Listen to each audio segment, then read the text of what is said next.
सारे देखने वाले जहाँ रहें खुश रहें, हंसते बसते रहें, आमीन। खुशबाश रहें, आमीन। और अल्लाह ताला जो जो बीमार हैं, जो वायरस के उसमें आए हुए हैं, अल्लाह ताला उनकी तकलीफ़ दूर अता फरमाए, आमीन। आज का व्लॉग मैं कर रही हूँ शुरू नाश्ते से ही, क्योंकि आज उठते ही इनकी कराई है नाई नाई। मैंने इन तीनों को नहलाना धुलाना हैं, मोहम्मद साहब इनको भी नहलाना, काफ़ी टाइम लग जाता है मुझे। और बस इनको जल्दी जल्दी मैंने अभी रोटी डाल के दी है, सालन गरम हो रहा है, कल वाला ही सालन हम खा रहे हैं, भिंडी गोश्त वाला।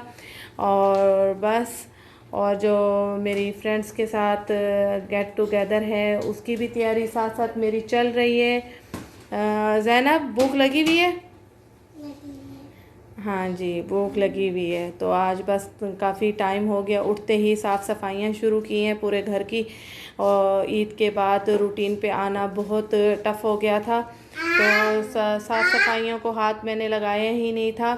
तो आज टिका के फिर से दोबारा सफाइयाँ हुई हैं। इनको भी नहला धुला के अभी मैं फ़्री हुई हूँ, रोटी डाल के दी। चले जी, हम मिलते हैं नाश्ते के बाद।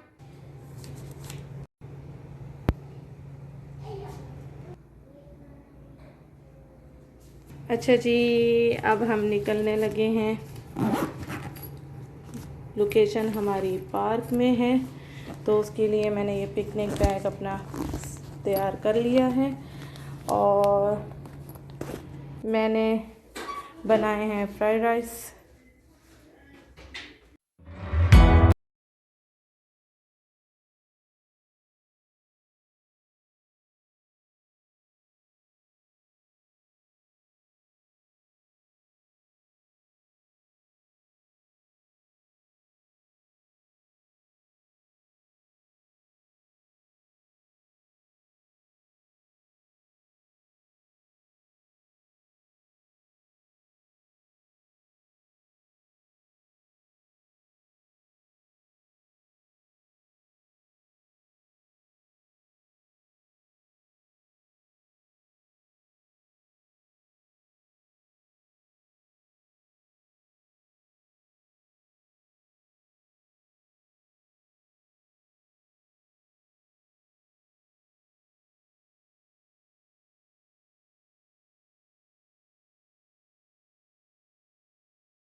टाइम हो रहा है कि घर जाने का जी। फ्रेंड्स के साथ आज बहुत मज़ा आया। मैं घर आ गई और अपनी स्किन के ग्लोइंग और फ्रेश करने के लिए मैं बनाने लगी हूँ मास्क। तो मैंने सोचा आप लोगों के साथ भी शेयर करूँ। आज का दिन काफ़ी बिजी गया मेरा, क्योंकि फ्रेंड्स के साथ थी गेट टुगेदर, तो बस मैं कुछ ज़्यादा रिकॉर्ड नहीं कर पाई, इसलिए शॉर्ट टाइम था और शॉर्ट ही मैंने ये व्लॉग बनाया।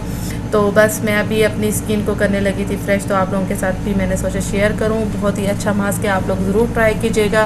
पहले इसमें जाएगा 1 टीस्पून योगर्ट, ये देखिए फ्रेश, ओके। और 1 चम्मच जाएगा इसमें जो सबसे मेन चीज़ है फेस की ग्लोइंग के लिए, वो है 1 चम्मच खमीरा ईस्ट। ये देखिए मैंने डाल दिया इसमें खमीरा 1 चम्मच और दही 1 चम्मच। अब हम इनको एक साथ अच्छे से मिक्स करेंगे, ये क्रीम की फॉर्म में आ जाए। ये देखिए मैंने इसको इतना मिक्स किया है इन दोनों चीज़ों को कि ये एकदम क्रीम के जैसी बन गई है। ये 2 चीज़ें, दही 1 चम्मच और खमीरा 1 चम्मच, ठीक है।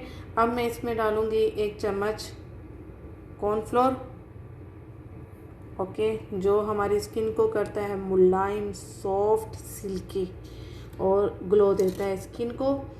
और जो काले धब्बे दाग धब्बे हों चेहरे पे, वो भी ये साफ़ करता है। और ये है और 1 चम्मच मैंने डाला इसमें, जो मैंने ये टीस्पून डाला हुआ है इसी के मुताबिक मैंने डाल रही हूँ, इसी के बराबर ये सूखा दूध, ड्राई मिल्क पाउडर। अब इनको हमने करना है एक जान, यानी इतना मिक्स के ये हो जाए बिल्कुल क्रीम की शक्ल का पैक। ठीक है, अब मैं इसको अच्छे से मिक्स करने लगी हूँ। ये देखिए मैंने इसको इस तरह फेंटा है जैसे अंडा फेंटते हैं ना, इस तरह एक हाथ में प्याली पकड़ के और चम्मच से ज़ोर ज़ोर से इस तरह इस तरह से मैंने इसको अच्छी तरह से फेंटा है। तो ये हो गया है इस तरह बिल्कुल, ये देखिए क्रीम की फॉर्म में ये आ चुका है। ये देखिए ये पैक, ये देखिए इससे आप क्लिनजिंग भी करके आराम से फिर मोटी सी लेयर में आप अपने फेस पे अप्लाई करें, बिल्कुल फेस मास्क की तरह। जब ये ड्राई हो आप फिर जाके इसको वॉश करें। अच्छा, इसमें लास्ट जो जाएगा वो है विटामिन ई। ये देखिए विटामिन ई जो मैं यूज़ करती हूँ ऑयल, ये जाएगा थोड़ा सा। ठीक है, अब इसको भी अच्छे से मिक्स करना है। इसमें मेरे एक्चुअली हाथ में, एक हाथ में है मोबाइल फ़ोन जो जिससे मैं कर रही हूँ रिकॉर्डिंग, और इसलिए मैं इसको अच्छी तरह से करना है मिक्स। ये देखिए, ठीक है, इसमें बिल्कुल भी गुठली नहीं होनी चाहिए, ना ही खमीरे की, ना ही मिल्क पाउडर की, ना ही कॉर्नफ्लोर की। इसको इस तरह से बिल्कुल मिक्स करना है हाथों से कि ये एकदम क्रीम जैसा बन जाए। ठीक है, आप जब इसको अपने फेस पे अप्लाई करेंगे इंशाल्लाह इसका आपको फ़ायदा तो ज़रूर मिलेगा, लेकिन नुकसान नहीं है, क्योंकि ये बिल्कुल घर की हर्बल चीज़ें हैं। ठीक है, और आप लोग ट्राई करके कमेंट्स में ज़रूर बताइएगा, और मेरे चैनल को सब्सक्राइब भी कर दीजिएगा जिन्होंने रिसेंटली मेरे चैनल को ज्वाइन किया है, और लाइक भी दे दीजिएगा। और ये यूज़ करने के बाद मुझे कमेंट्स करके ज़रूर बताइएगा। अब मैं अपने फेस पे ये अप्लाई करने लगी हूँ, और मेरा जो फेस करेगा ग्लो इंशाल्लाह। इसी तरह आप लोगों का भी फेस यकीनन ग्लो करेगा ये यूज़ करने के बाद। ओके, इंशाल्लाह नेक्स्ट वीडियो में भी मैं इसी तरह आप लोगों के लिए अच्छी अच्छी फेस ग्लो, टाइट स्किन और दाग धब्बों की जो चीज़ें होती हैं वो मैं आप लोगों के साथ ही शेयर करती रहूँगी। चलिए ठीक है, ओके, अल्लाह हाफिज़।